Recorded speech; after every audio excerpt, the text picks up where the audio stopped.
Okay,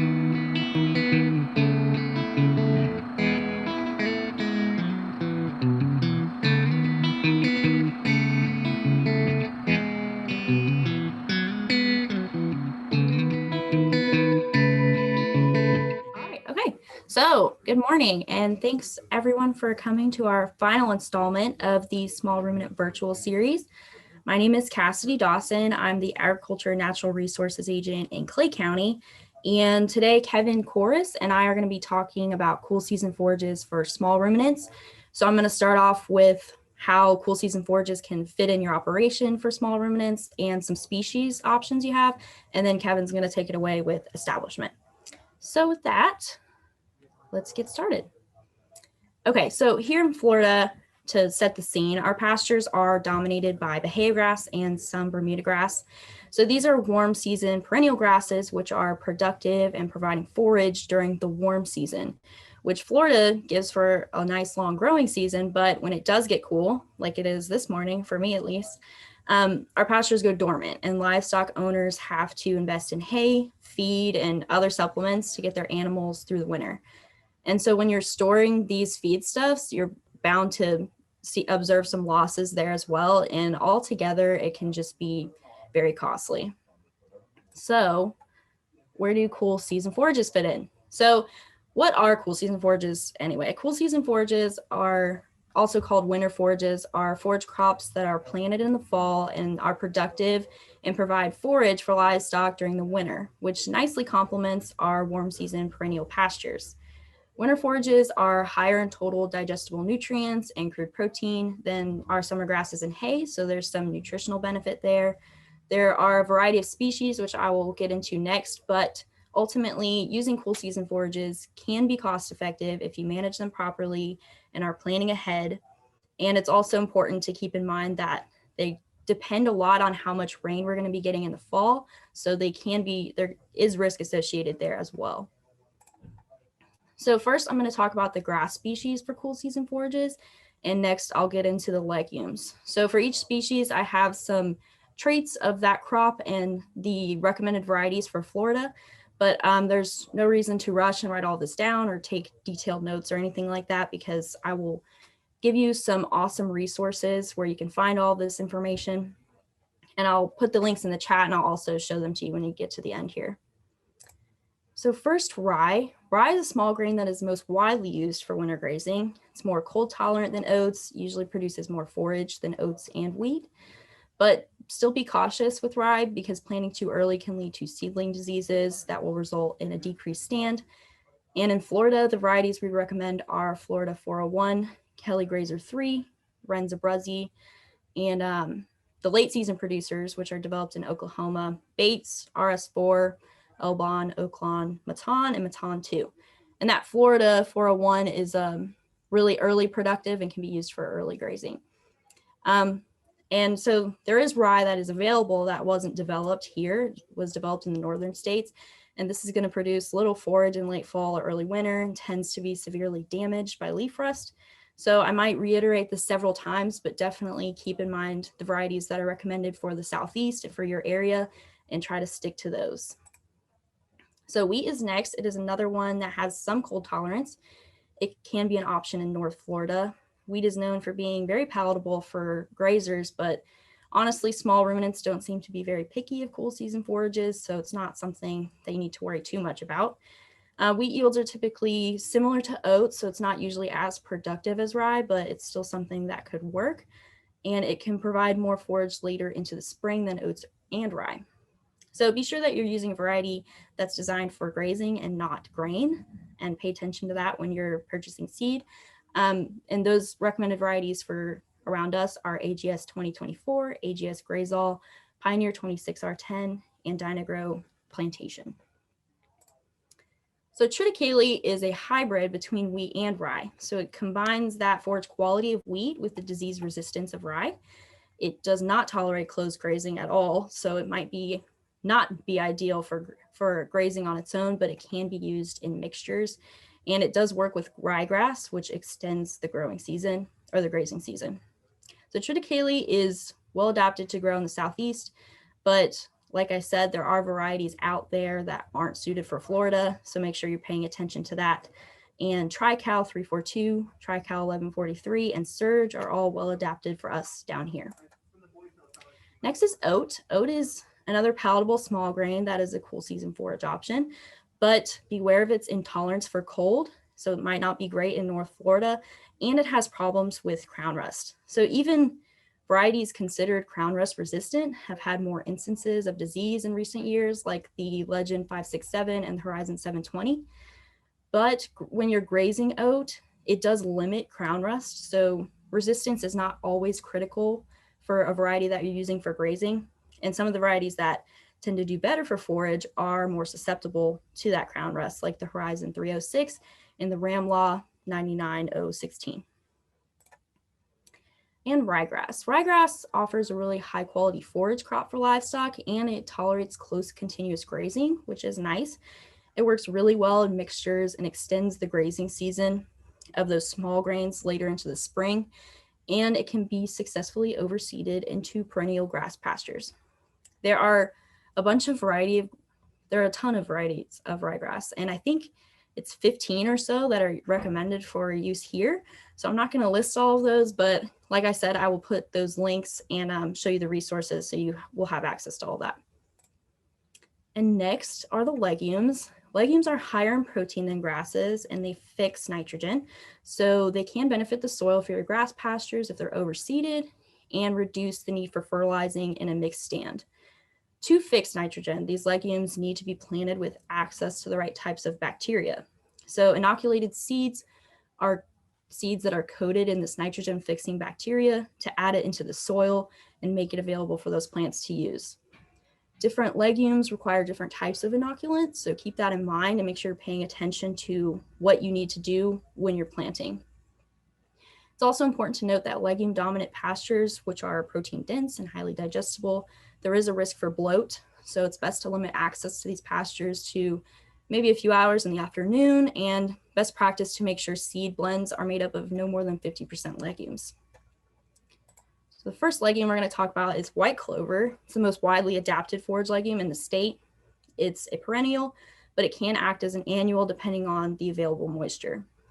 White clover likes moist soils and is moderately tolerant of acidity in short periods of flooding, but nematodes and other pests can limit how successful it is.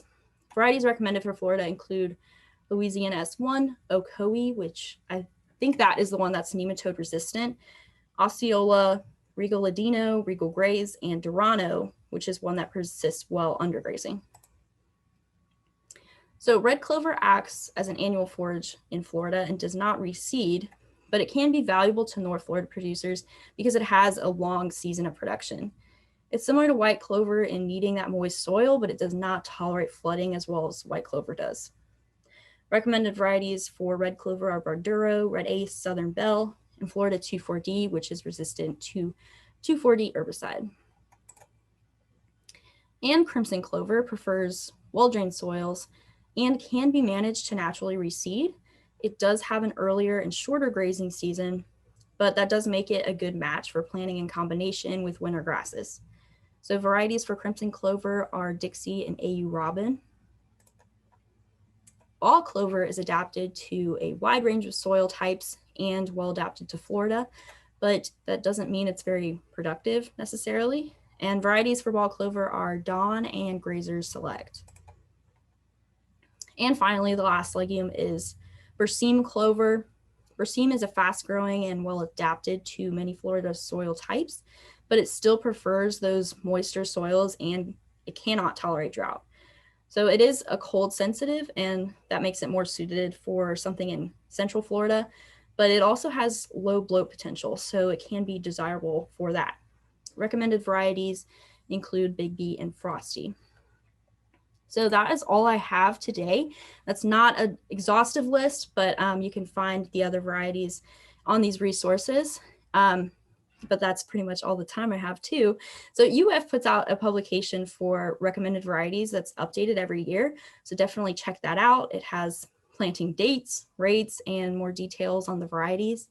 And this year, a couple of the other NFLAG agents and myself have put together a website on annual forages where we compiled a ton of information on all the species options, resources for establishment, economics, and all of that stuff. So definitely take a look at that if you're interested in trying out a cool season forage. So the links are up there. I'll put them in the chat also. That's all I have. If there's any questions, put them in the chat and I'll answer them as best I can. But other than that, I don't want to take up any more of Kevin's time. So go for it, Kevin. I will stop sharing. Thank you, everybody. All right, thank you, Cassidy. Hopefully everyone can hear me. You may have to adjust your volume. I speak loud, kind of, sometimes. So welcome all. Thank you very much, Cassidy, for the introduction. My name is Kevin Korus, and I am the Agricultural Row Crop and Natural Resources Extension Agent for Alachua County. Let me get my screen shared up here. As Cassidy said, I'm going to be talking about establishing cool season forages. Some of the questions that I get, and we'll go from there. And we're also going to talk about a cool season variety trial that we had 2019-2020. So can everyone see my screen and my pointer? Hopefully. If not, I would imagine the powers that be will let me know. Okay, so establishing cool season forages. There's a couple of different ways that this can happen. So typically, Kevin, cool season forages, yes? You're not on the presentation mode. You're on the Okay, let me switch screens here. I think I know why.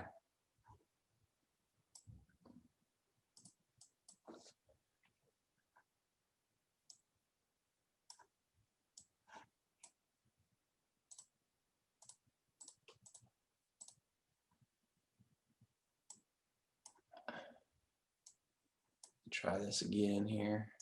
Sorry about that.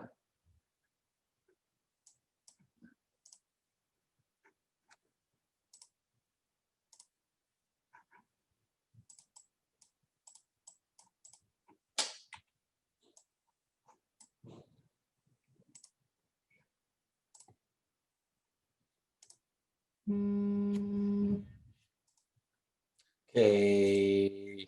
Did that change it at all, Luke? It didn't, did it? Yes, sir. We gotcha. It did. Yep. Okay, super. Okay. So most of our cool season forages, I apologize about that, are planted by seed rather than sprigged in like you do with some of our warm season perennials. So most of everything is planted by seed. So there's kind of three different things here that you need to consider. So seed bed preparation is the first, and that's usually going to take place if you're converting land to pasture that hasn't been in pasture before. Or if you do an annual cropping system and going from your crops into your cool season forages, you may need to do some land preparation. So basically what you want to do is you want to start with a soil test. And what we're going to try to get from that is where our pH is at and where our nutrients are at. So that's one thing you want to start with. The next thing you want to do, and especially if you're trying to convert your land over, is to level your land. You want a nice level area for grazing, and especially if you're going to do any kind of haying or cutting of these forages at all. You want to remove stumps and stones and all that kind of stuff. So that may require some large machinery. Then you may also need to firm your soil depending on if it's really loose or not. Loose soil actually allows for the seed to go down into the soil a little bit too far, and you lose germ percent that way. So sometimes we'll firm up the soil using a cultipacker.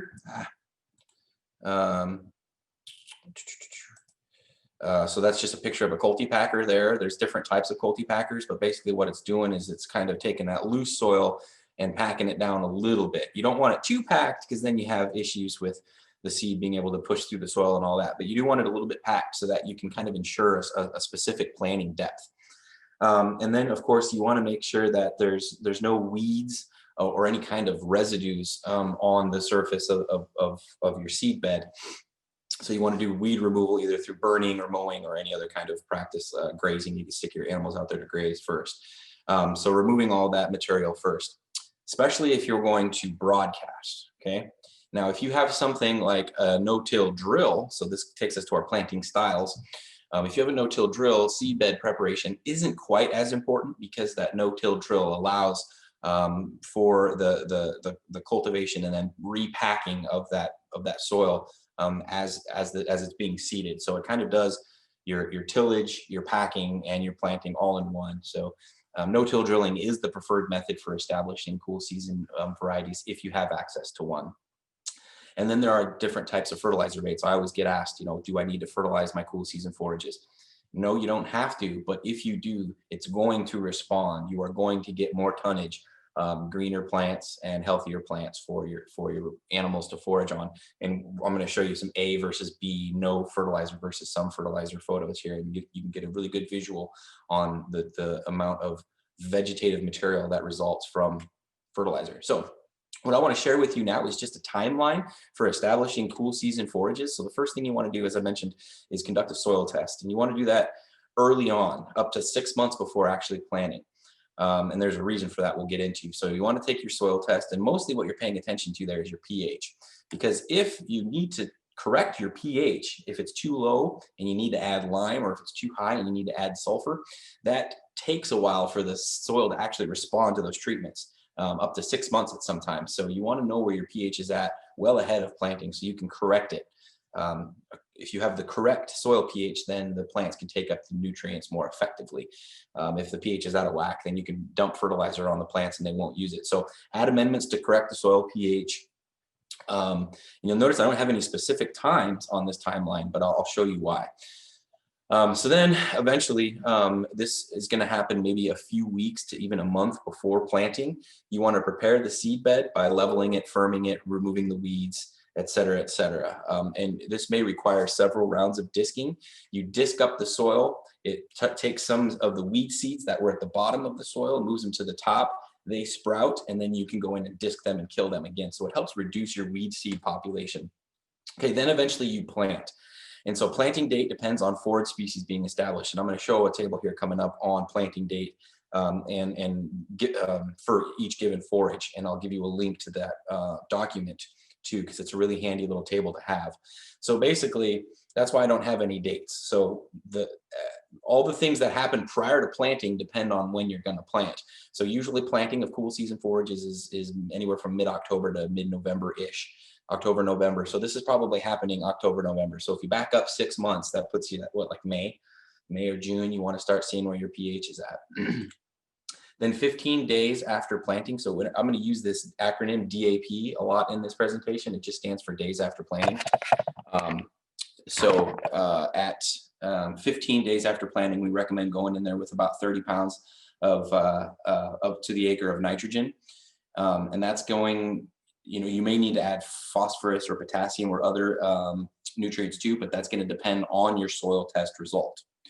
But if you do apply nitrogen, the plants are going to use it. So 15 days after application, you put 30 down, and then we like to come in there 45 days after application and put in maybe another 80 for about 110 total. Now, those recommendations are based off of our specialist, Marcelo Valau, who likes to add a little bit more. You certainly don't have to add that much nitrogen, but the plants will respond to it. So and split application is definitely recommended, one 15 days after planting and the other about 45 days after planting. And again, if your yearly total, you only wanted to put out 50 pounds for the whole year, you could put out 20 pounds of nitrogen per acre at 15 days after planting, and then additional 30 after at the 45 days after planting mark. And that would get you 50 total for the year. So it's up to you, but the plants will respond the more nitrogen you put on, up to a point, up to about 110 pounds of nitrogen per acre per year is about the top limit. So this is that table I was referring to. Again, there will be a link at the end of my presentation that will take you to the article that discusses this, but you can give it a quick look here and see we have the forage crops in the second to the left-hand column. And then next to that are the planting dates that ideally you'd want to shoot for. And there's a range there, which is good. Some of them from October 1st all the way up to the mid-December. So there's a range on when these things can go in the ground. But basically the germination of these seeds occurs when we get about 5 days or nights in a row where the soil temperature gets down to about 60 degrees Fahrenheit. Above that, germination percentage is a little bit lower. So let you look at that a little bit. And then again, this table is available through a publication that I'll talk about at the end of the presentation. Okay, so that's planting in a nutshell. Obviously, it's more complicated than that. if you want to know whether or not you should broadcast versus drill, that'll depend on what you're trying to plant. So some seeds are more amenable to being broadcast. Some you really need to get a no-till drill. So depending on what you're planting, decide what it is, and then from there, look at what's the best recommendation in terms of the way to seed it, whether it's broadcast versus drilling. Okay, so in 2019, 2020, we did a Cool-Season Forage trial. It was actually 2 different trials, but I'm going to kind of compare the 2.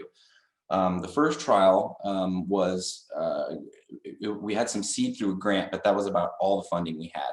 So we didn't have any funding for fertilizer, and it was on a non-irrigated site. So we had 20 different plots, and you can see them here in this table. So we had several different species, from cereal rye to oak to triticale to wheat to rye grass, to crimson clover, and then from 16 to 20, plot 16 to 20, we have some mixes where we mix some things together, which is, you know, a recommended practice as well. So then we have the cultivars listed, the seeding rates, and then the seeding rates of each component with the mixes here. So you can kind of take a look at that. And again, this was a low budget on-farm trial at Sunny Paddock Farm. And the only thing that we did have at our disposal, which was nice, is that the grower did have a no-till drill. So everything was drilled in on that particular trial. So the second trial was a little bit different. You can see the plots and the species and cultivar that we planted. This one was conducted out at the IFAS dairy unit at Hague, Florida.